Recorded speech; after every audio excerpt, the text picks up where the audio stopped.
Okay, Part 8. The Tea Party with Dunkelfelger. I am beyond pleased that you made it through the tea party without falling unconscious, my lady, but simply writing that you had fun will not do. There is much you must report to Ob Ehrenfest before reading the books you have borrowed, is there not? Upon returning to the dormitory, my first instinct had been to delve into my stash of new books, which had earned me a few choice words from Riarda. I would have rather remembered only the enjoyable parts of our tea party, but apparently that wouldn't do. I will write the report in my hidden room. I stood up with a sigh, then headed there as stated. I was also going to be writing to Ferdinand. The most important things to mention were the royal family asking me to be the High Bishop for Prince Sigiswald and Adolphine's Starbind ceremony, and the Library Committee's new job looking after the Forbidden Archive's keys. I wrote my letter to Ferdinand first, putting all of the most sensitive details in disappearing ink. At the end, I added, they said they'll let me read whatever's in the locked archive after the librarian has checked over it. Next, while the disappearing ink on my first letter was drying, I penned my report to Sylvester. It was largely the same as my letter to Ferdinand, with the main difference being a small addition at the very end. I asked the royal family to get your permission, so do all that you can to put them in your debt. By the time I was done, the disappearing ink on my first letter had dried. I wrote a bland message over it with normal ink, talking about the sweets at the tea party, the books I was lent, and so on. After some thought, I elected to avoid mentioning the books I didn't get given out myself. Ferdinand wouldn't scold me about these anyway, right? Right? I reread my letter to Ferdinand multiple times and sealed it, picked up my report, and exited my hidden room with both papers in hand. The day after our tea party for Bookworms, plans for another tea party arrived from Dunkelfelger. It seemed that Ob had granted them permission for the joint research. Brunhilde came with the letter of invitation. They are asking to hold a tea party in the morning 2 days from now, she explained. Furthermore, Lord Lestalot is going to participate, so they have asked for Lord Wolfried to attend as well. Lestalot will be present to discuss our joint research and the delivery of the hairpin he had ordered, but it will be awkward with him as the only boy. I turned to Wolfried, who was with me in the common room, and said, "You have no classes that day, correct? Will you be joining us?" I know just how awkward it is being the only boy at a tea party for girls, so yes, I'll be going. Not to mention I need to help with this joint research, too. Back in our first year, Wolfried had been forced to attend a bunch of tea parties for girls while I was in Ehrenfest for the dedication ritual. Remembering his awkward suffering from back then had made him sympathetic for Lestalot's plight. Furthermore, Brunhilde continued, Dunkelfelger's Knights seem highly interested in a dinner story. They are asking to borrow it. That was fine. We had been intending to show Dunkelfelger first anyway. And so I spent the run-up to our tea party deciding what sweets we would bring and other precise details of Wolfried and his attendants. I also took the apprentice scholars who would be doing the collaborative research to Gundolf's lab to introduce them, then made my way to Herscher's lab to give Raymond my new letter for Ferdinand. I prompted him to encourage a fast response. I thank you ever so much for inviting us, I said, upon arriving at the tea party. Wolfried and our retainers were with me, as well as several scholars, more than we would usually bring with us, since we were going to be discussing our joint research project. Miriella was here too, even though she hadn't given her name yet. Lord Wolfried, Lady Rosemine, we've been waiting. Please come this way. Handler and Lestalot welcomed us, and we exchanged lengthy greetings before taking our recommended seats. It just so happened that I could see Clarissa from where I was standing. I glanced at Roderick and gave him a curt nod, prompting him to give her Hartman's letter. All we're doing is communicating in the Royal Academy, but everything takes so much time. So many days have passed already, and I'm guessing it's going to be even longer before Ferdinand gets back to me. Lestalot cleared his throat, then fixed me with a glare. Now, might I see the hairpin I ordered? Why was it that he seemed so annoyed? Handler gave an exasperated sigh. Brother, I understand your enthusiasm, but you can at least wait for the tea party to begin. So his cocky, irritated attitude was actually his way of making his anxiousness and impatience. Or masking his anxiousness and impatience. I almost laughed out loud at this realization. Though actually doing so would have been quite rude, so I tensed my stomach in an attempt to keep the laughter contained. Brunhilde, the hairpin, I said. There was no harm in letting him see it now, especially when he was so unmistakably eager. Brunhilde handed the box containing the hairpin to one of Lestalot's attendants, who checked it and its contents before passing it to their lord. The process was boring and tedious, but it needed to be done. I was intimately aware of the dangers of poison. Still, the process was a long one, and there was nothing for me to do, so I steadily watched Lestalot. I was pretty sure that only those very close to him had deduced that his irritated, displeased attitude was just him being anxious. He had put on a noble smile without issue during our greetings, which was why his apparent displeasure was so noticeable. Once he finally had the hairpin in hand, Lestalot furrowed his brow and started investigating its every detail. He had ordered flowers to suit the divine colors of autumn. The main flower, which reminded me of a dahlia, started red at the center and gradually turned yellow toward the petals. It was surrounded by what looked like tea olives and decorated with round, colorful, and presumably autumnal fruit. The hairpin looked as though it had been made exactly according to the illustration, but wouldn't meet the standards of the cultured and profoundly sharp-eyed Lestalot. I watched him carefully, and soon enough, his stern expression gave way to a momentary flash of satisfaction. It's not bad. My brother means to say that he found nothing to criticize, Handler explained, but I could tell that Lestalot was satisfied just by looking at him. The flowers and fruit you requested are not found in Ehrenfest, Lord Lestalot, so the crosswoman who made your hairpin said it was a valuable learning experience, I noted.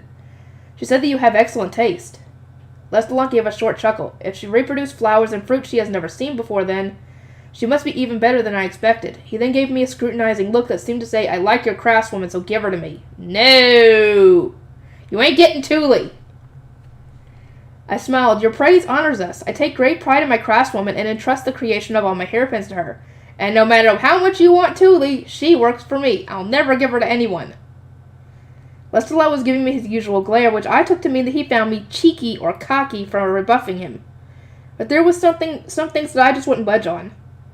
I decided to move our conversation along, maintaining the same pleasant smile. As you are satisfied with the hairpin, let us move on to discussing Dunkelfelder's history. Hold on, Rosemine, Wilfred interjected. You always prattle on forever once the topic turns to books. We should discuss the joint research first.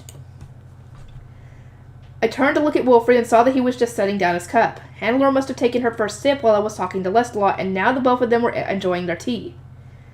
We'll need to discuss the history book eventually, I protested. It's an important topic. Sure, but you tend to lose sight of everything else when books are involved. We should save it for later. Unable to argue, Wilfred had more than enough evidence to prove that he was right. I resigned myself to talking about the joint research first. But I wanted tea and sweets before that. I picked up a Dunkelfelder pastry at Hannelor's recommendation, a cream-covered galette with wine-soaked rorays, and took a bite. It had a rustic flavor that I just loved. You mentioned wanting to eat rorays in this manner before, did you not? Hannelore asked me. She had evidently heard my mumbling about how I would make a sweet like this if we had access to rorays and jumped at the chance. I thank you ever so much for remembering a stray comment of mine. So she really does like sweets in this manner, Lestalot said to himself. He had apparently been opposed to serving them, saying that they were little ill-suited for a Royal Academy tea party. Hannelore had forged ahead anyway, though, arguing that she had prepared sweets that their guests would enjoy. Lady Hannelore, I can feel your kindness and consideration overflowing from this tea party, I said. It truly fills me with joy. Wilfred nodded in agreement. I also like your duchy sweets more than the sugar-hardened ones served in the Sovereignty. I'm glad you both enjoy them, Hannelore replied with a smile. Dunkelfelder's food is made with the best ingredients, Lestalot added with a sniff. So how do you expect this joint research to develop? Our apprentice knights certainly have a high rate of receiving Ongriff's divine protection, but not everyone actually does. We already have a hypothesis, I explained. We just need to ask you and your apprentice knights a few questions to help us prove it. For example, have you noticed a difference between pre-ritual students who perform poorly in their written lessons and regularly pray to the gods during their practical lessons, and those who did well in their written lessons and passed immediately? Or between archnobles who had enough money to fill the entire circle and lay nobles who did not? I also wish to know which ceremonies are done and how often, among other things. At that, Lestalot called over and then took something from one of his scholars. My father has given me permission to show you the ceremonies we perform before and after dinner. However, there are two conditions. One, our duchies must play a serious match. There would be no need for the ceremonies otherwise, and as we are praying to the gods for success, it is out of the question for us to not play at all. The ceremony the Dunkelfelder Archduke candidates perform is held after a match, and we can hardly offer up mana without doing anything first. Hannelore added, I could tell that she was feeling concerned for us, but also thought it obvious that a game of dinner needed to be played to justify the ceremonies. Is this really happening? I can't believe we need to play dinner for joint research. I could only blink in disbelief. Maybe I was naive for not having expected this. We were talking about Dunkelfelder after all. But the possibility hadn't even crossed my mind. We are the ones who proposed this research, Wilfred said. For that reason, we have no choice but to accept. Upon hearing this, the Dunkelfelder apprentice knights in attendance all seemed to brighten up considerably. In stark contrast, I was hanging my head dejected. We will not be able to play dinner until our apprentice knights and the apprentice scholars, due to be involved in the joint research, have finished enough of their classes, Lestalot noted. Simple questions will suffice for the time being. Professor Roffin is quite enthusiastic about this joint research, Handler added. If you can contact him by ordinance, he will invite you to the night dormitory and answer any questions you might have. I nodded at them and then asked, the second condition? I really couldn't imagine anything more troublesome than having to play dinner, so I was ready for anything. Lestalot cleared his throat a second time. You are to show us your ceremonies as well. My ceremonies? Yes, if one obtains divine protections through performing ceremonies at the temple, then you must have performed them as well. No, we ask that you include the ceremonies that bless the Saint of Ehrenfest with such an abundance of divine protections in our research, and that you perform them before Handler and me. In other words, Dunkelfelder was going to publicize its historic ceremonies, so it was only natural that Ehrenfest do the same. I didn't really mind that, but I also wasn't sure what they wanted to see. The temple has many traditional ceremonies, I said. There's the baptism ceremonies, the coming-of-age ceremony, the starbind ceremony, to name a few. What exactly would you like to see? Blessings related to the milestones of one's life require people to be blessed, and the rest are prayers for abundant harvests meant for farming towns. They are not well suited for the Royal Academy. There is no need to go to such lengths. We simply wish to know the manner in which you pray. A ceremony that I can do in the Royal Academy, The only one that came to mind was regenerating our gathering spot, but that wasn't exactly something for me to be showing off. It was a tough decision. I shall think about which ceremony to show. I said, you do that. I want to see you acting a bit more like a saint for once. Brother! Handler exclaimed. She glared at Lestalot, but he merely turned his head away. Incidentally, can I ask that you select Clarissa as one of the apprentice scholars helping with our joint research, I asked. Clarissa started nodding over and over again, her eyes sparkling with delight. Lestalot caught sight of this, then turned to me and said, why? Our main reason is her existing connection to Ehrenfest, since she is engaged to my retainer Hartmut. Furthermore, I am confident she will take research that is due to improve the reputation of the temple very seriously. Reason being, Hartmut is now our high priest. Here we go. What? Lestalot shouted. You mean to say he entered the temple? What foul act did he commit? His reaction didn't come as too much of a surprise. Entering the temple was still considered a source of great shame among nobles. But the foul act part caught me a little off guard. Hartmut did nothing wrong. Rather, his new position is because of Ferdinand's departure from Ehrenfest. Lestalot's face twisted in a way that indicated a complete lack of understanding. I would clearly need to elaborate. Prior to his departure, Ferdinand assisted me with my high bishop work as the high priest. However, as you know, he is being married into Ahrensbach. This left us without a high priest until Hartmut was chosen to fill the role. So in Ehrenfest, one really can be sent to the temple and made high priest without committing any misdeeds, Lestalot muttered. Duh. And nearby Dunkelfelder students appeared to be thinking the same thing. I cannot speak for the temple in a greater duchy such as yours, Wilfried said, but embarrassingly enough, our own temple has very few blue priests. We do not have enough to fill our chalices, so we assigned Rosemine and my uncle to be the bishop and high priest, respectfully. This was so that they could perform the ceremonies. Charlotte and I similarly participate in spring prayer and the harvest festival throughout our central district. In other words, the temple is like a second home to us and the rest of our archducal family. I see, Lestalot replied under his breath, still wearing a frown. I anticipate the society's view of the temple will improve if we can show that the frequency, contents, and sincerity of one's prayers has an effect on obtaining divine protections, I said. Thus, if Clarissa wishes to continue her engagement to Hartmut despite his new position, then I would appreciate her assistance. Lestalot turned to Clarissa. Well, what will you do? Your engagement can easily be cancelled if you just express that Hartmut is a man who would join the temple despite already having a fiancé in another duchy. Clarissa vigorously shook her head in refusal, causing her long braid to switch from side to side. I could never scorn his decision. I am proud that he would enter the temple without hesitation for his lady.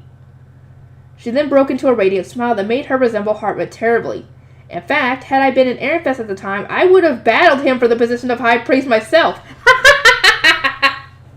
Oh my god, that would have been funny to watch. That would have been good to watch, to be honest. Lady Rosemine, I met this proclamation with wide eyes, not wanting it to be true. Lady Rosemine, please allow me to work on this research, Clarissa continued, a distinct glimmer in her blue eyes. She balled her hand into a determined fist, crushing her letter from Hartmut in the process. These apologetic words are not even worth reading. No matter what my family says, I will charge down my own path and take him as my husband, and then I shall witness the state of Ehrenfest, perform her ceremonies with my very own eyes. Oh my god. Oh god. Just like Hartman, it's not even funny. It sounds like Clarissa is saying exactly what Hartman would say in this situation, but surely I must be imagining things. No, I think you're not imagining things. She and Hartman are cut from the same cloth. I swallowed my shock and looked at everyone else from Dunkelfugger. Not a single one of them looked surprised. In fact, they were acting like this was entirely normal for Clarissa. I'm guessing it is for them. Lestalot rolled his eyes in a show of annoyance and said, Ehrenfest will need to keep a firm grip on her reins. We refuse to take responsibility for her actions going forward. Hold on just a moment. Isn't she from Dunkelfugger? I cried, more or less pleading for them to reconsider. Clarissa gave a shy smile as if embarrassed about something. I may still live in Dunkelfugger, Lady Rosemary, but in my heart I am already your loyal vassal through and through. She pressed her hands against her cheeks and wiggled her in her seat like a girl who had just confessed to her crush. No matter how much I racked my brain, I had absolutely no idea how to respond to this. I turned to Brunhilde and Lenore for help, hoping that they could restore some semblance of order, but Brunhilde merely coughed and put on a fake smile. I could tell that she wanted to say, oh god, now there are two of them. I know. Lestalot waved a hand at me, seeming no less annoyed after Clarissa's impassioned speech. Go on, Rosemine. Stop her already. Wait, what? You expect me to sort this out, even though she's one of your Duchy's apprentice scholars? My eyes wandered the room. I was at a complete loss and desperate for someone to save me. He has a point, Wilfried said. If she is already your vassal at heart, then is the onus not on you? I frowned. Interrupting our tea party to have a one-on-one conversation with Clarissa felt rude to Hannelore and Lestalot, who had invited us in the first place. But at the same time, they were the ones telling me to do something. I suppose there wasn't much else I could do. May I have just a moment to speak with Clarissa, then? Hannelore gave Clarissa a troubled look, then turned to me and said, my sincerest apologies, but we leave her to you, Lady Rosemine.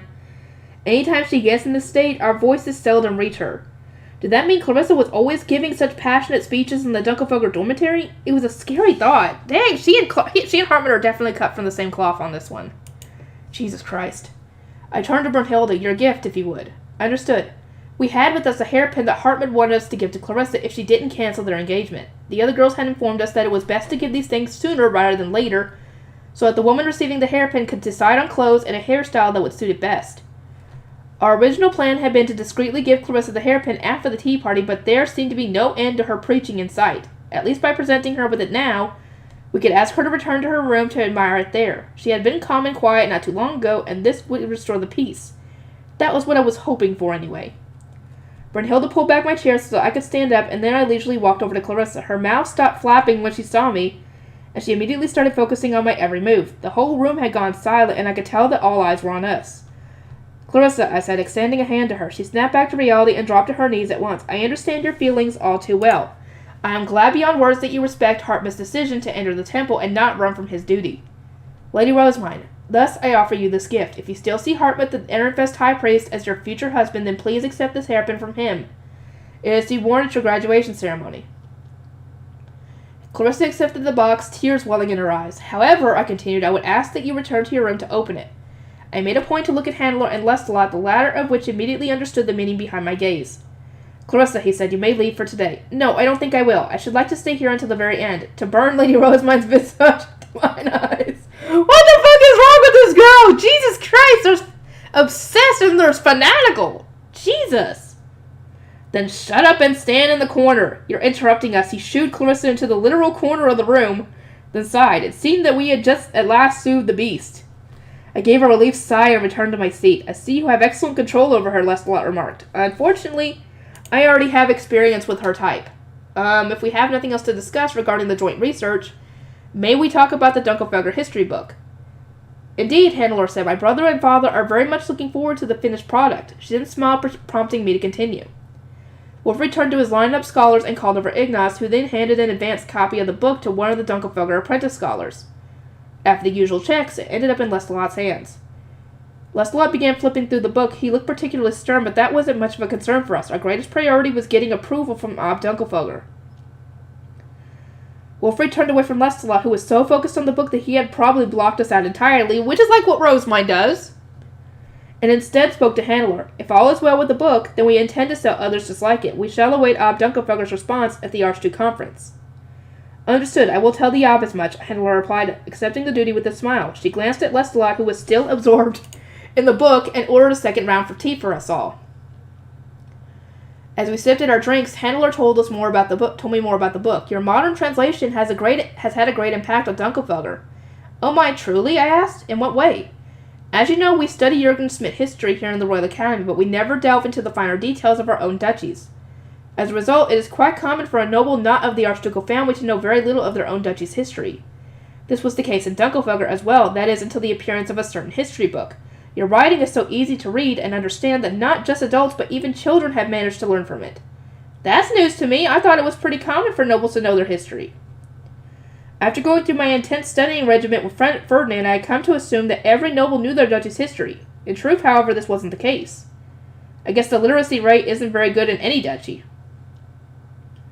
Every archduke candidate was taught the history of their duchy, since such information was considered essential to their future. Those in branch families would similarly learn from their parents or grandparents, assuming they were archnobles and children of the same age with close relationships to members of the archducal family, such as foster siblings, could simply be taught together. Furthermore, Handler continued, our duchy's history stretches back so far, and our historical texts are by no means easy to understand. Children found it quite a struggle, as do those marrying into our archducal family from other duchies. Has nobody else translated it onto modern language, I asked? If reading the text was really such an issue, then surely they could have gotten a scholar of their own to translate it. Those in our archducal family have, but the text rarely survives. It is said to be our duty to preserve and pass on the old words. That is a respectable attitude. If one does not focus and work hard to remember languages of old, then they risk being forgotten and abandoned. That is precisely why prayer rituals have survived and been passed down for so long. Your praise honors us, Handler said. She gave me a vague smile, then clapped her hands together as though she had suddenly remembered something. Do you know that the king's third wife is from Dunkelfelger? She praised your translation as truly wonderful, Lady Rosemine, and she seems enthusiastic about buying it once it goes on sale. The king's third wife is Prince Hildebrand's mother, right? Dunkelfelger sure does have a strong connection to the royal family. Though I guess that's to be expected for a greater duchy. Having them publicize the book will do a lot more for sales than Ehrenfest ever could on its own. It is an honor for the royal family to have graced our book with their time, I said. If you find even the smallest detail that you would rather not be published, then please say so at once. We will see to its swift removal. Dunkelfelger had an incredibly long history. It seemed reasonable to assume that there was one or two parts they would want to keep hidden from other duchies. I spoke out of consideration for the royal family themselves, but Lestalot instantly looked up from his reading. What are you saying? I do not know how things are in Ehrenfest, but there is nothing in our history for us to hide or be ashamed of. Well, I don't know. Jeez. I find that extremely hard to believe. But still, the fact that he made no attempt to hide anything, even from royalty, was pretty impressive. And his ability to make such a declaration so flatly was the mark of a good archduke candidate. Lord Lestalot may have the soul of an artist, but he's still a true Dunkelfelgerian in every sense of the word. As I nodded, feeling impressed, Wilfried stepped into our conversation. So how is the advanced copy, he asked Lestalot. Not bad. I appreciate that there are illustrations at points, unlike in the previous version. It might have been even better if you had added color and made them more ornate. But as they were drawn in a style meant for black and white to begin with, it is not much of a problem. From there, all that Lestalot did was praise the art. It was clear to see that he had actually been examining Wilma's illustrations, not the text itself. It is the work of my personal artist, I said. Your praise honors me. Your personal artist? Does this person draw pictures of you, then? Yes! Oh, God! What's Rosemine gonna do when she gets back to the temple and finds out what Wilma did with Hartman? Oh, my God! Lestalot seemed fairly interested in Wilma's art. An unsurprising development considering that he was something of an artist himself. I wasn't quite sure how to answer his question, though. I had only ever gone into Wilma's room once, and that had been when it was overflowing with illustrations of Ferdinand. I felt like maybe I had seen a couple of myself in their midst. This was several years ago now, but I recall seeing an illustration she drew of me singing. There might have been one of me playing the harpsichord as well, though I cannot quite remember. She is rather busy with the illustrations for our novels these days, so I can't imagine she has the leeway to draw much else of me. I see, Lestalot replied, his eyes wandering back down to the book in disappointment. Wilma had really piqued his interest with her illustrations. A fitting achievement for one of my attendants. Would you care to read a dinner story too, I asked. In an instant, the Apprentice Knights all started buzzing with excitement, perhaps for the same reason that Lestalot was now wearing a harder expression. This first volume is centered around treasure-stealing dinner, I continued. Thus, I would very much like to hear the thoughts of those from Dunkelfelger. You may count on us, said every single Dunkelfelger student at once. And not just the knights either. The scholars and attendants too. It was clear just how deep their obsession with dinner ran. I didn't even want to think about it. The author wrote this story while referencing Ferdinand's notes on treasure-stealing dinner, I noted. But as our generation does not truly understand the game, it may be inaccurate at parts. I had personally reviewed the text and pointed out any mistakes and contradictions that I had noticed, but I didn't know what academy-wide treasure-stealing dinner was like. So my fact-checking was most likely imperfect. If everyone hadn't been so busy with Ferdinand's engagement in the purge, then I could have gotten more people to check it as well. Actually, you could have asked Ferdinand to help, because, the guy knows treasure-stealing dinner better than anybody, so... yeah, but I guess he was busy. Lestalot accepted the book and then started looking through it. Let's see. Are there no illustrations for this one? Wilma was responsible for all the illustrations we needed in the Rosemine workshop, but there wasn't a single one in a dinner story. This may have seemed unusual at first, but that was no helping it. My personal artist is a commoner, I explained, so she cannot draw illustrations for a book set in the Royal Academy about a game that only nobles play. So yeah, if she doesn't know what it looks like, she's not going to be able to draw it. Lestalot nodded his understanding. Only a noble would be able to draw such things. Yeah, he's right. This was a pretty severe issue for us. Stories were easy enough to gather, but artists were another matter entirely. I didn't have a clue whom to speak to or what to do to get more. We could ask a noble with a knack for art to draw the illustrations for us, but Ehrenfest does not have any ideal candidates, I said with a sigh, even making note of my attempts to train new artists. Lestalot gave me a look of displeasure. Is something the matter, I asked. Lady Rosemine, Hannelore said timidly, my brother's quite a talented artist. Somehow I deduced that Lestalot was offering himself as a candidate. As far as I can tell from your hairpin designs, Lord Lestalot, you are very skilled indeed. If you were to draw the illustrations, then I am certain they would capture the attention of all those who see them. I really did think he was a splendid artist, capable of producing very realistic pieces, and having a Dunkelfelger Archduke candidate doing illustrations for us would do wonders for our marketing. No matter how much I wanted to welcome him aboard, however, he was an Archduke candidate. That said, I continued, we cannot actually ask for your assistance. Good communication is necessary for endeavors such as this, but you are soon to graduate, and there will not be an easy way for you to come to Ehrenfest after leaving the Royal Academy. I could invite a lay noble or men noble art illustrator to Ehrenfest after the graduation, but an Archduke candidate would only be able to lead their duchy through an engagement. And that certainly wasn't in the cards for Lestalot, the future of Dunkelfelger. A shame, I concluded, hanging my head. A look of extreme displeasure flashed across Lestalot's face, then he returned to the usual expression he wore while socializing. He was either greatly disappointed or immensely angry. I couldn't tell which. Rosemine, Wilfred said, could you not just get the illustrations from Lady Hannelore? That way Lord Lestalot could continue to provide drawings for us until we graduate. It shouldn't take him too long to make us what we need for a dinner story, and if we start publishing his art, then it might become easier for us to find other artists too. Lestalot's head shot up at once. That is not a bad idea. His brow was furrowed, but there was an unmistakable sparkle in his red eyes. He's super into the idea. He's frowning a little, sure, but this is definitely the face he makes when he's excited. At the very least, we'll need to consult the Ob. Is it any different from you buying stories? You'll just be commissioning art instead.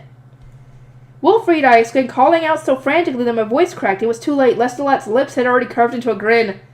Ehrenfest is already doing such things, he asked, and my involvement will not cause any problems whatsoever. Gathering stories was a part-time job meant for lay nobles without any money. It wasn't something to be done by Archduke candidates. I intended to buy art from men nobles and lay nobles in the same way, so I didn't really want Lestalot getting involved. Lady Rosemine, could you please make your decision after seeing my brother's art? We will need to see whether it matches the story being told, Hannelore said. She then sighed, glanced at Lestalot and Wilfred, and muttered, there is no stopping him now. Okay, so he's just as motivated as everybody else is. Everybody at Dunkelfelger is stubborn! Indeed, the two boys were already flipping through a dinner story and discussing which scenes should have illustrations. I could see the attendants and guard knights standing behind Lestalot, straining to peer at the text as well. I could already imagine Sylvester crying out, hold on, why is this happening? I'm sorry, Sylvester! But things had already progressed too far. At this point, he had no choice but to roll with the punches. Good luck, my dear adoptive father. It's not my fault this time, and yay for you, Roderick. Your first reader from outside Ehrenfest is a member of the royal family, and your first artist is an archduke candidate from a greater duchy. I bet you're glad you used the pen name, huh? I request 5 illustrations per volume, I said. I cannot buy more. 5, That sounds difficult, Lestalot said. He started flipping through the text, again with a serious expression, reading out whatever scenes Wilfred suggested as someone who had already read the book. As the two boys hyped themselves up, Handler and I exchanged looks and shrugged. After seeing Lord Lestalot's interest in both the Dunkelfelger history book and this dinner story, I must conclude that both Dunkelfelger Archduke candidates are bookworms, I said. Indeed, Handler added. I, too, am having an excellent time reading Loyal Academy love stories. And so we began discussing which scenes we liked the most. Handler told me how her heart had throbbed in the moment when characters fell in love, and it was through her gushing that I came to better understand Elvira's divine symbolism. So, Blonde-Fide, the goddess of sprouts, showing up means love has sprouted. Okay, got it. She showed up all the times in Elvira's story, so I've been wondering what the heck she symbolized. As it turned out, she represented the start of romance. But is that actually right? I mean, sometimes Blonde-Fide appears like 5 times in one story. Are there other interpretations too? Still feeling a bit confused, I nodded along to Handler's talking until it occurred to me that Wilfred was shooting us curious looks. Wilfred, is something wrong? I asked. Nah, I was just thinking that Lady Handler sure reads into these stories. Handler and I stared at Wilfred with blank expressions, unsure of what to say. A small grin crept onto his face. You read a bunch of new stories, one after another, Rosemont, but you never really say much about any of them. Hearing someone go into so much detail is new to me. I wouldn't be able to discuss any of the books, even if I wanted to. I don't understand the descriptions enough to make any deep observations, and I can't empathize with the stories. Sure, I understood on a surface level that blooming flowers represents a romance heating up and an autumn breeze a love being lost, but that didn't mean those stories resonated with me. I mean, think about it. The goddesses of autumn begin to dance, causing the protagonist's hair to stir, at which point our leading lady promptly bursts into tears. In my case, instead of sympathizing and crying with her, I would just blink in confusion. I have to agree. Noble euphemisms for this sort of thing involving the gods and everything is just... Of course she's not going to resonate with. If it was a regular story from our world, heck yeah, she probably could. But no, this is just weird. It's so weird.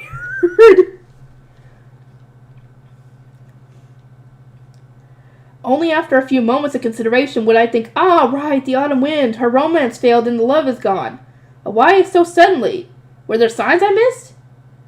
I would need to reread most sections over and over again to properly understand them, which made a lot of my books feel like more like mysteries to be solved than heart-wrenching romance stories. And whenever such books were discussed at tea parties, I would spend my time listening to find out whether my interpretations were correct. I never actually reached the point of empathizing with the protagonist. I enjoy hearing other people's thoughts, especially when there are unique interpretations, but I always gravitate towards a new story over understanding one I have already read on a deeper level. I said, making sure to emphasize that I didn't have poor reading comprehension or anything. I was sure that reading a wider variety of contexts was a better way to adapt anyway. I just needed more time to read. It'd be like how I learned to pray. Sooner or later, I'll be able to empathize with love stories like it's nothing, right? Absolutely. You truly do love books, Lady Rosamund. Oh, that reminds me. I read a bit of the story of Fernestine, which you lent me the other day. You started it already, I asked? All my time spent going to and from laboratories meant that I had barely even touched my new books. Only the very beginning. Is the protagonist perhaps based on you, Lady Rosamund? No, not at all. Fernestine is someone else. I was being deliberately evasive. Naturally, I couldn't reveal whom the character was actually based on. Still, I couldn't understand why anyone would confuse me with a gender-swap Ferdinand. Handler blinked at it repeatedly. Is that so? But there are many similarities between the two of you. The golden eyes, the long blue hair that flutters in the wind, having beauty and intelligence from a young age. You were both taken in by an awe too. Wow. If you focus on just those parts, then it really is like me. It hadn't occurred to me when I read the book myself, since I already knew the person it was based on, but this was bad. I didn't want people thinking that I was the basis for Elvira's ideal woman. Well, man. Oh my god! I was not taken in by an ob. I was adopted, I hurriedly clarified. I was baptized into my biological parents, And my adoptive father treats me well. Our family treats me well. Yes, my life was nothing like that of the true inspiration for this story, whose father's first wife refused to stand with their mother during their baptism and attempted to assassinate them so frequently that they could not relax, even when eating. The last thing I wanted was for Laurencia to be seen as the evil stepmother from the story. Rosemine, do you mean to say this is a true story? Lestalot asked. Is there someone in Arenfest who lives such a tragic and miserable life? He shot a curious look at Wilfrid, who shook his head in response and said that he knew no such person. Evidently, he was unaware that the story was based on Ferdinand suffering under Veronica. The story is not true in full, I explained. Names, characters, businesses, and events are all the products of the author's imagination. Any resemblance to actual people, living or dead, or actual events is purely coincidental. Still, you know the person on whom the protagonist was based, Lady Rosemine Handler asked. The doubt in her eyes had only grown stronger, and with both her and Lestalot now scrutinizing me, I resigned myself to defeat. Well, yes. But the author said that she mixed together several people for the character, so there's no single source of inspiration. One may simply think, is this part based on this person? Is it truly not about you, Lady Rosemine? No! I can understand her thinking that, though, but it's not. Handler asked. I could tell she was worrying about me, so I gave my most reassuring nod. I am not being treated so horribly. Isn't that right, Wilfrid? Right. Her blood brother is one of her guard knights. The people around her wouldn't let this kind of treatment occur. I see. Handler heaved a sigh of relief, and the concern on her face was replaced with a bright smile. At first I was simply pleased that she understood, but then it occurred to me that I would need to repeat this same explanation over and over again in the Royal Academy, and the blood quickly drained from my face. I can't believe I never noticed the similarities between Fernestine and me. Mother, hurry and make the next volume. Nobody will confuse me with your character once we get to the part where she starts a romance with the prince. Oh, no! Oh, no! If Hildebrand reads that, oh, no! If he comes to the conclusion that it's Lady Rosemine based on the character, oh, no! Oh, it's going to be so fucking awkward! Awkward, I say! This concluded our tea party with Dunkelfelder, which had resulted in so many new developments for me to report back to Arenfest. Let's see. How long have I been recording for? I'll do a little bit more. Replies. I must have overexerted myself during our tea party because I ended up bedridden with a fever for a short while afterward. The feeling was actually somewhat nostalgic, which went to show just how much my health had improved. Riarda seemed a little unsure about my mindset, though. It seems a little odd to celebrate your health while being stuck in bed. I decided to leave my report on the tea party to my scholars and instead chilled in bed reading. The books I was borrowing from Anastasia, Solange, and Hortensia were all within my reach. Existence was bliss amid so many new unread books. I guess this is the part with research about Schwartz and Weiss I'm used aloud. Oh, Ferdinand definitely hadn't read this. His documents didn't have a part with the life elements. As I recall, the question of whether life was needed to make Schwartz and Weiss had come up at the introductory tournament, but nobody had managed to decide what manner of magic circles were inside them. This particular one did indeed use life, but there was a blank space in the circle with a small note written beside it. This is the most I'm able to solve. The rest I entrust to future generations. I noticed that some parts of the research overlap with Ferdinand's own findings. If we combine the two, then we could surely make a ton of progress. I needed to inform Ferdinand as soon as possible. Lazletta, I'm going to my hidden room to write a letter, and that can wait until your fever goes down. But it's urgent. It might lead to us learning more how to make tools like Schwartz and Weiss, I pleaded, desperately trying to appeal to her love of shoe mills. Lazletta froze and muttered of making shoe mills. It appeared that my victory was assured, but then she sighed and gave me a smile. Please recuperate first. Whether you write your letter now or later will not change when Raymond receives it, nor will it allow you to begin researching how to make big shoe mills any sooner. Please return to bed. I was pushed back under the covers, leaving me with no choice but to wait, and so I went back to relaxing and reading. That is, until it occurred to me that Lazletta was humming a joyful tune on the other side of my bed curtains. It was rare for her to show her emotions so openly during work. She must have been exceptionally pleased to hear that we were about to take a great step forward with our shoe mill research. I'm glad that Lazletta is so excited. Even after my fever went down, I was forbidden from wandering around freely until my health was fully recovered. The only places I could go to were the dining hall and a particular seat in the common room, situated near the fireplace. Personally, I much preferred the thought of staying in my room and reading my new books, but doing that would make it harder for me to stay in contact with my male retainers. To remedy this, I started poking my head into the common room after dinner each day, whereupon I would receive my retainer's most recent reports. Ehrenfest has sent a response, Roderick said on one such occasion, handing me a board. Lord Wilfrid and Lady Charlotte have seen it already. I gave the message a read. They've permitted all of our joint research projects, I see. Research in the Royal Academy was left entirely to students, so it was usually approved unless there was some serious limiting factor at play. A reply from Ehrenfest said that we were free to collaborate with each of the 3 greater duchies. We couldn't refuse Dunkelfogger since a member of the royal family had suggested it, and working with Dronkel will benefit us as well. I had already been planning to do our joint research project with Arensbach, so approval for that was a given.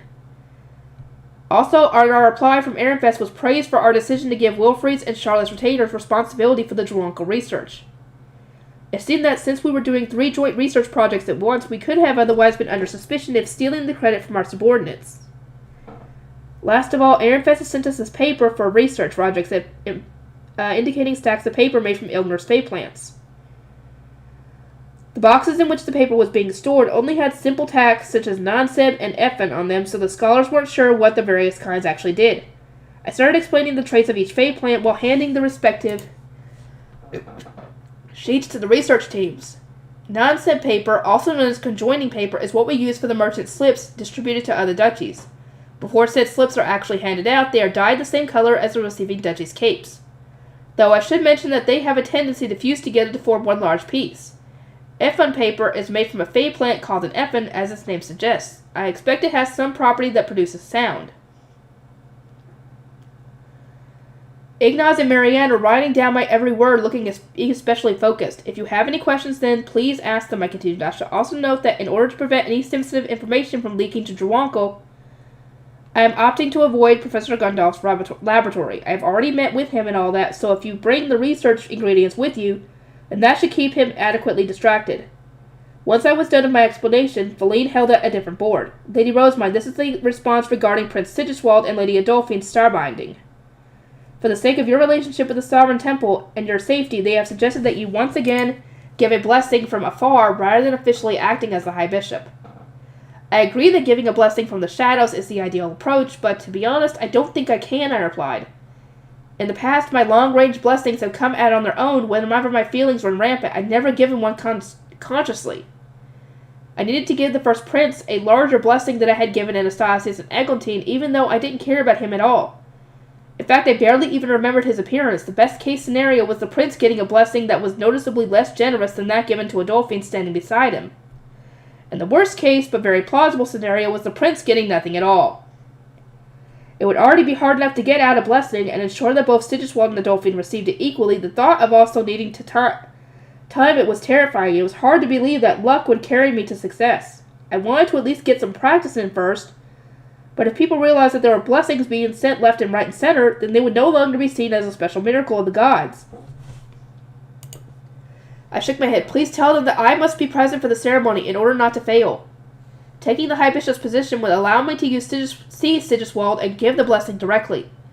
Besides, if people were to see the Sovereign High Bishop in front and the blessing appear from another direction entirely, then it would look like I was picking a fight with him. In my opinion, disrespecting him in front of a huge crowd of nobles was a lot worse than giving the blessing personally at the royal family's request.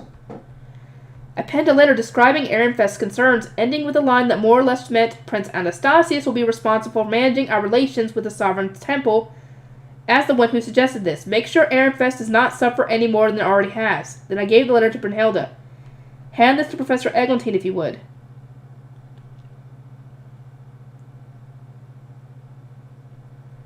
The matter of the starbinding aside, I had also requested consultation on the library committee's work being changed to managing keys.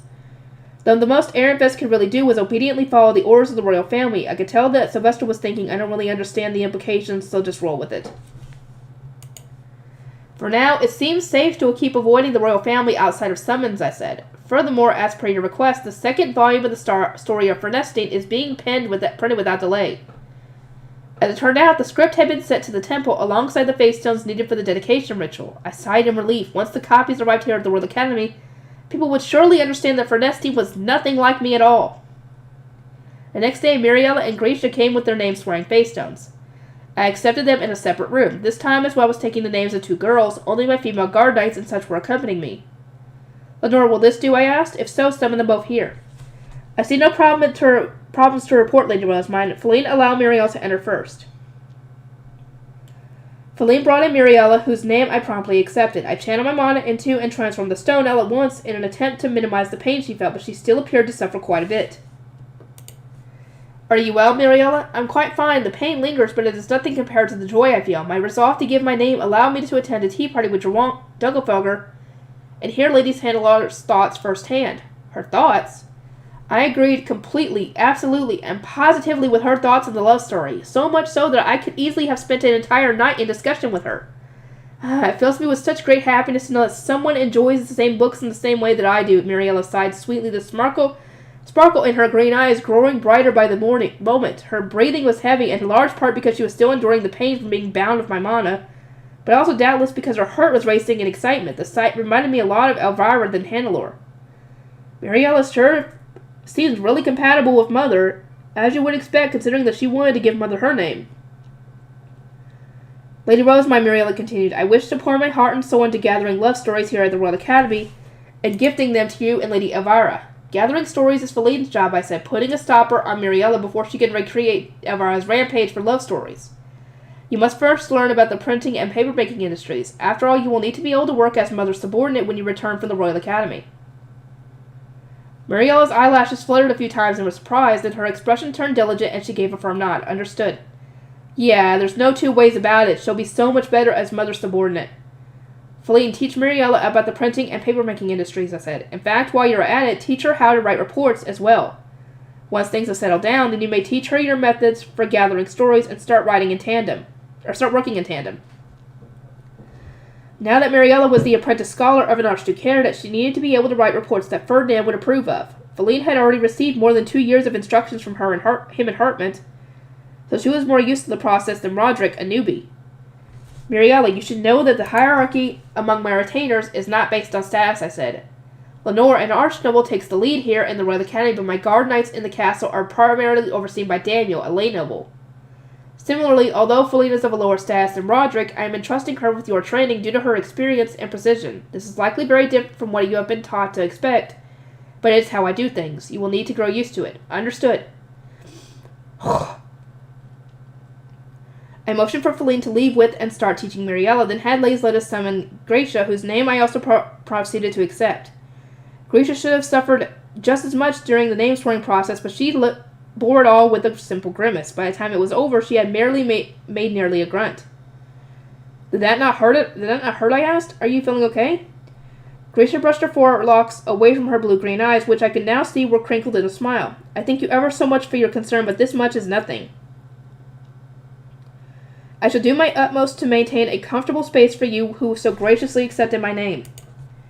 I look forward to it. Laysletta will instruct you in matters related to my chamber such that you can do just that. Brunhilde was busy with stuff related to the top-ranking duchy, so Laysletta was going to be getting Gracia up to speed. She would teach her how to brew my preferred tea and many other intricate details for managing my room. Furthermore, although Gracia wouldn't need to engage in any actual negotiations, she was expected to work in the shadows during our tea parties with top-ranking duchies. Laysletta was going to explain that to her as well.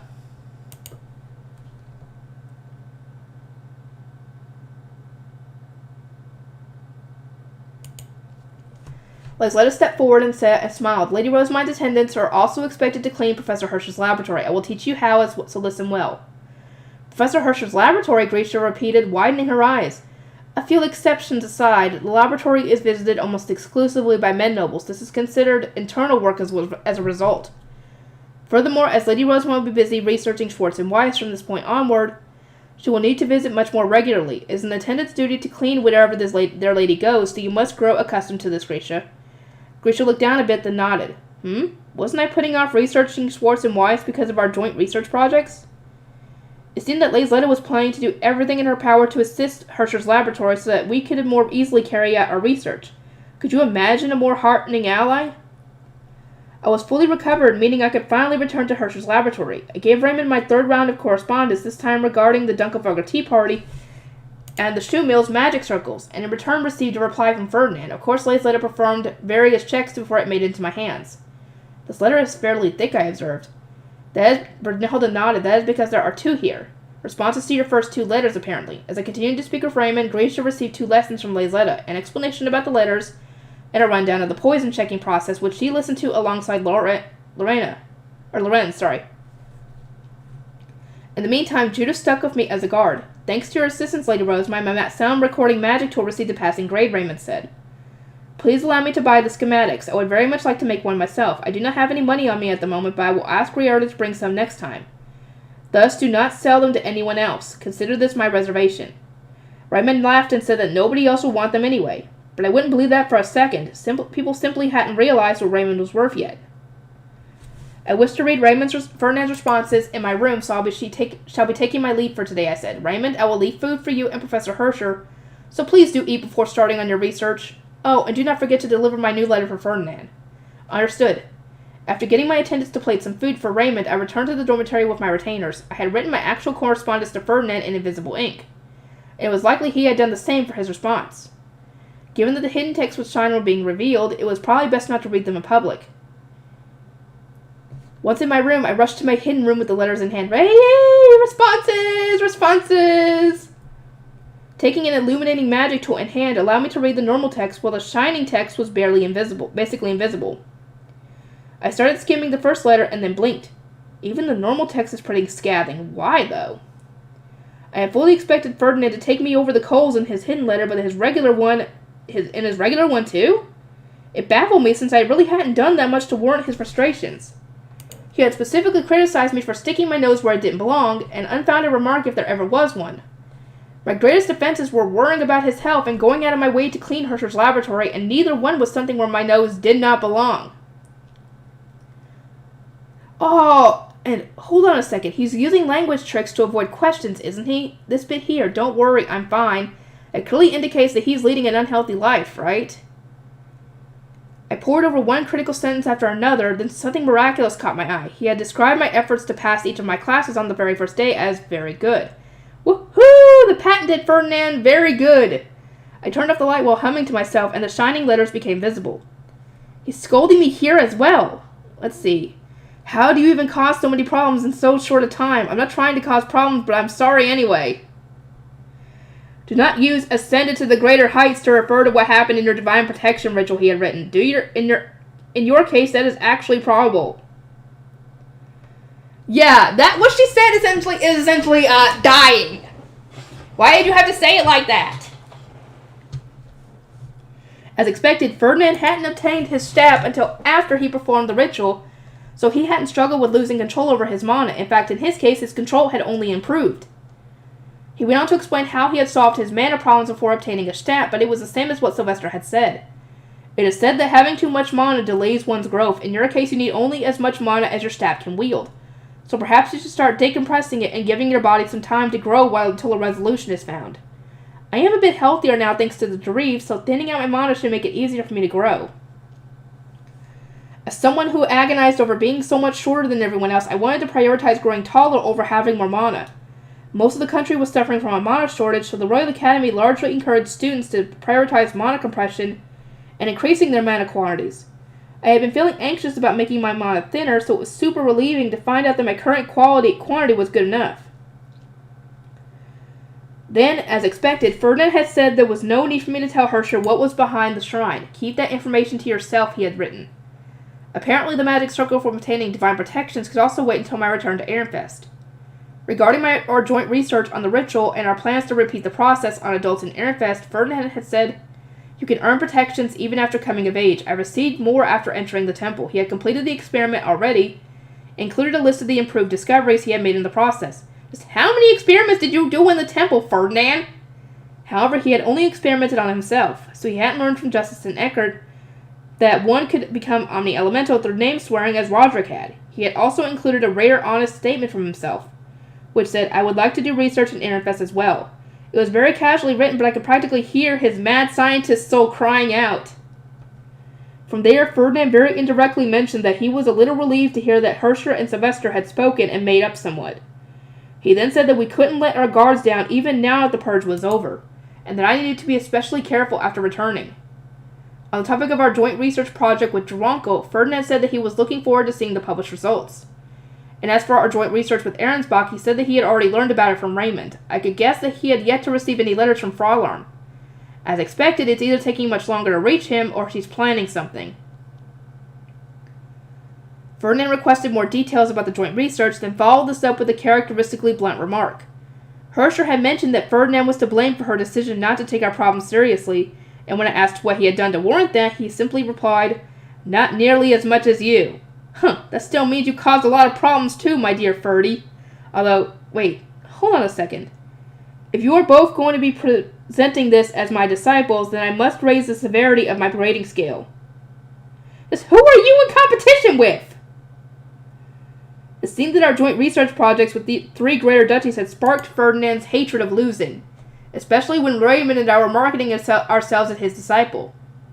This meant our work was about to get a lot harder. I'm used to being thrown to the wolves like this, but I wonder how Raymond will cope.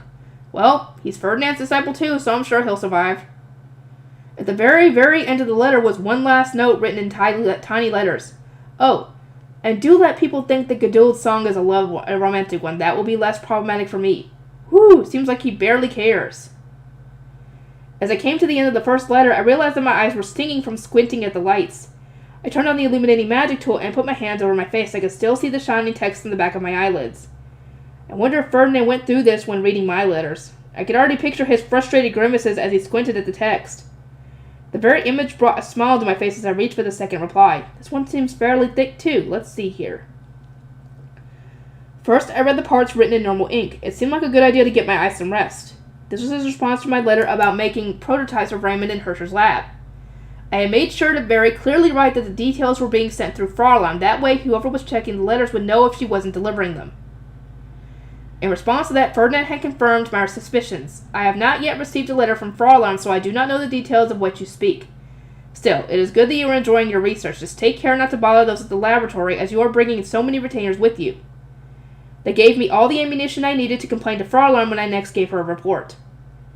And as for this part about not bothering anyone at the laboratory, I'm bringing them food and cleaning up their workspace. I'm helping them, if anything. Herscher's laboratory was drastically cleaner now thanks to the work of my attendants. Ferdinand would understand that if circumstances permitted him to visit during the Interduchy tournament. Though, I don't know whether there will be enough leeway for that. In my letter to Ferdinand, I also mentioned that the royal family's tea party for bookworms, though I deliberately stuck to innocent topics like sweets and the borrowed books. In regard to the former, I'd written Dunkelfelder is now making its own pound cake with its specialty food, rorays. I am glad that other cultures are so readily adapting the recipe. It would be nice if more variations are made during my attendance at the Royal Academy. His reply was, I shall ask my head chef whether they can try putting Ahrensbach's local fruit in theirs, as Ahrensbach also seems to have purchased the recipe at the Archduke Conference. If the head chef worked particularly hard, then maybe Ferdinand would come to like Ahrensbach food a little too.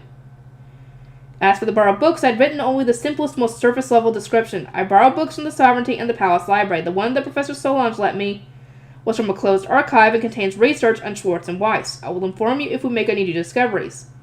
It is thick and well worth reading. The response I received from Ferdinand suggested that it had indeed caught his interest. It is excellent to hear that you have found solace outside of the library. As for that particular book, I am looking forward to hearing of any new discoveries you make. Your letter alone will surely give me a taste, however brief, of what it would be like doing the research myself. Just how swamped with work is he? I get the feeling he's incredibly starved for research. And also, he's trying to keep from getting attention from anybody out there. I personally didn't see any issue with him taking some time to enjoy his hobbies, but he was probably so busy trying to establish a power base while Detlinde was away at the Royal Academy that he didn't have the time. My report on the Bookworm Tea Party could be summarized as, this time I managed to endure the whole thing without collapsing. I've grown so much, wouldn't you say? It's all thanks to the potions you made for me, Ferdinand. His response was generic. It's good to know that you are enjoying some degree of normalcy in the Royal Academy. I am similarly doing well. Yeah, right. From there, Ferdinand described Letizia's education at length. He went into unusual detail about her curriculum and the amount she had progressed through it. It seemed that he was teaching her about as intensely as he taught Wilfrid and Charlotte, so I could gather that he was really putting her through the ringer. However, he also mentioned that she was doing well and progressing further than he expected, among other things, so she must have been really talented, a really excellent student. He sure is praising Lady Letizia a lot. Gods, I wish he would direct some of that kindness at me, but well, at least I got it very good from him. Ferdinand even wrote about things I never would have expected, like which reward suite Letizia enjoyed the most. He must be on really good terms with her, I thought. As I turned off the light, but then I saw the shining letters.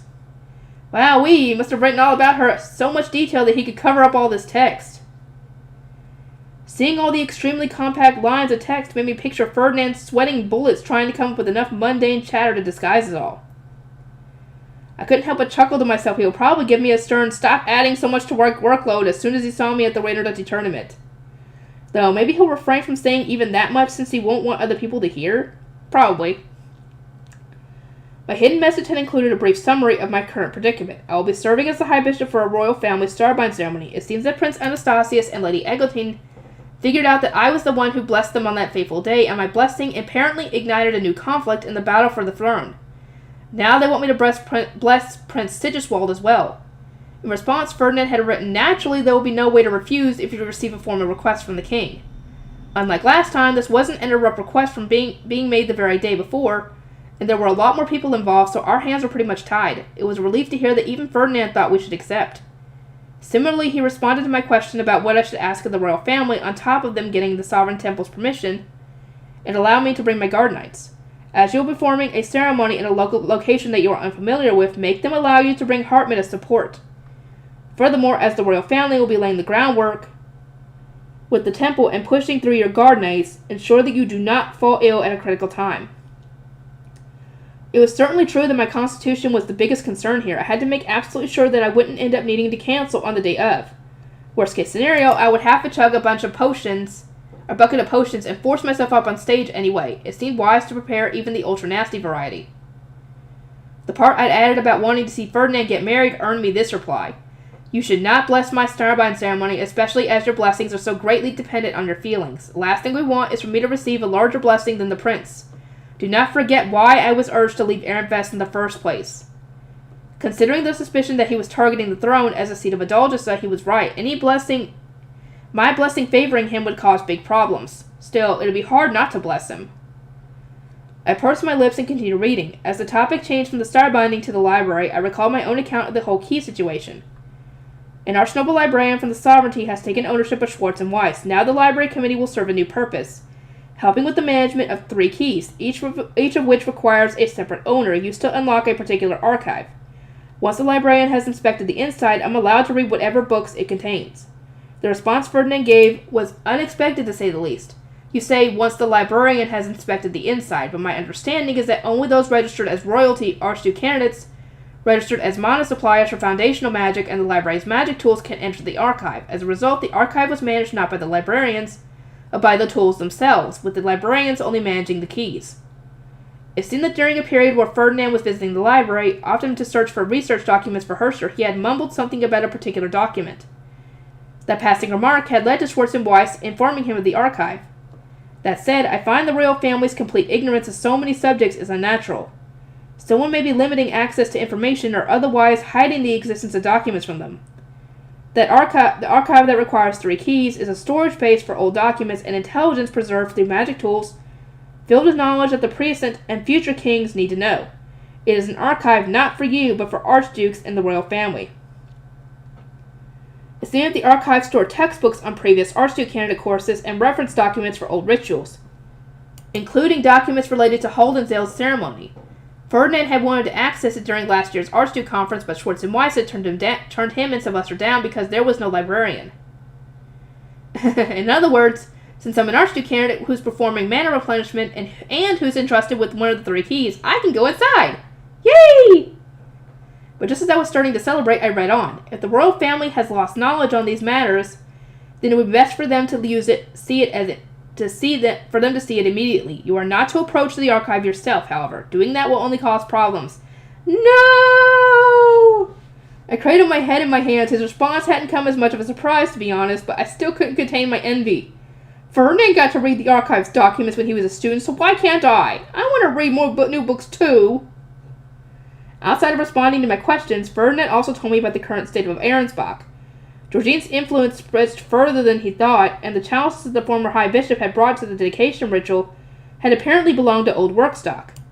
Many citizens resented Ehrenfest for its lack of support, and there was a surprisingly large number of people who didn't know that Letizia was guaranteed to become the next Archduchess as per royal decree. It was possible that even Lindy herself wasn't aware she wasn't only an interim ob. Ferdinand concluded that segment by saying that I should pass all this intelligence on to Sylvester. It really seemed to me, though, that his position as Letizia's teacher was a very dangerous one. Furthermore, an emissary from Lanzanov arrived and probed about a princess being delivered. Ahrensbach will need to present the issue to the king at the next Archduke conference. Should he agree, then a new princess will be sent to the Adalja Sevilla. Wait. Isn't the dead by this point? What is he talking about? Unless he's talking about himself? If such a fate came to pass, then Ferdinand would have no choice but to personally send a princess to the Adalja Sevilla, even knowing it would result in more people being born in his position. It was sure to be a fairly painful task for him. Why does Ahrensbach have to be Lanzanov's point of contact? Why couldn't Ferdinand have married into any other duchy? I know, that's what I'm saying. After finishing my letters from Ferdinand, I wrote a report to Sylvester and then exited my hidden room. Mariella, please have this sent to Ob Ehrenfest, said Riarda, as there is something I must tell the royal family, but I do not know how to go about it. I explained what I had learned about the archive, then asked whether I should inform Hildebrand or Eglantine. Hildebrand was the royal family's representative at the Royal Academy, but Eglantine would probably get the information to Anastasius or Sigiswald sooner. I would suggest sending ordinances to Prince Hildebrand, Professor Eglantine, and the library, informing them that you have urgent news to explain to all of them at once. A setting will surely be arranged for you, Riarda replied. Apparently we could just give the responsibility to the sovereignty. And so I started sending out the ordinances. It seems that archnoble librarians could do no more than open the archive, I said to the birds. Only a select number of archduke candidates and a member of the royal family and Schwartz and Weiss can enter. Insider documents that the royal family would benefit from reading. I should like to hear the details. Come to my villa 3 days from now at third bell, came my first response. It was from Anastasius, which was a little peculiar considering the ordinance had been for Eglantine. I'm guessing he was there with her. I crossed my arms feeling suspicious while my retainers busily got to work. Oh my, 3 days is more than enough time, Brunhilde said. I shall speak to the chefs about what foods to prepare. She then turned on her heel and left the room. In contrast, Grisha could only croak out a summons from the royal family. She was actually trembling. It just went to show what a difference experience made. Lady Rosamund, will you need anything other than a pen and paper when visiting the villa? Feline asked, taking a momentary break from her transcribing work. Not this time, I replied. I sense that I am about to become very busy, so let us focus on transcribing our books as soon as possible. Mariella, who had been transcribing another book, heaved a tired sigh. Your scholars have more work than I expected, Lady Rosamund. I am a little surprised. She had assumed that she would have more time to read at her own leisure, and therefore more time to enjoy Ervara's love stories. It hadn't even crossed her mind that she might be tasked with going through complicated books. Feline placed a hand on her cheek, looking a little surprised herself. Well, once Lady Rosamund returns to the temple, she's going to be even busier.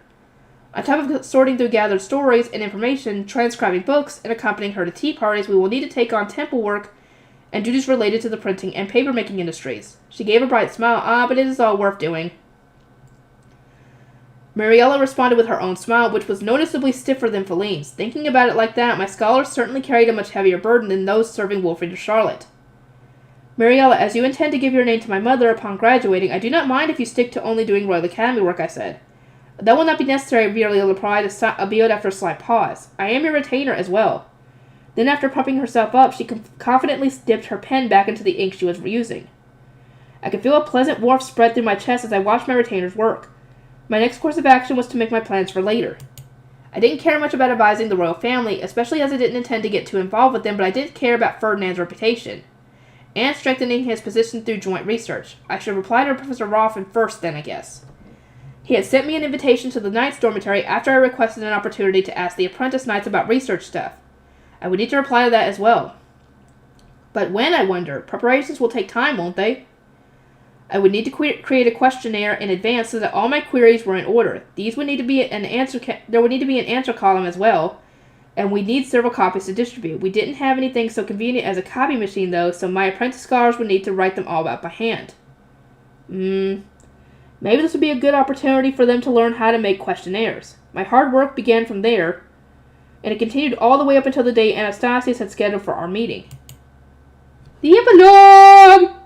Okay, the epilogue and the other two stories are going to have to wait until next time. I will see you all in the next one.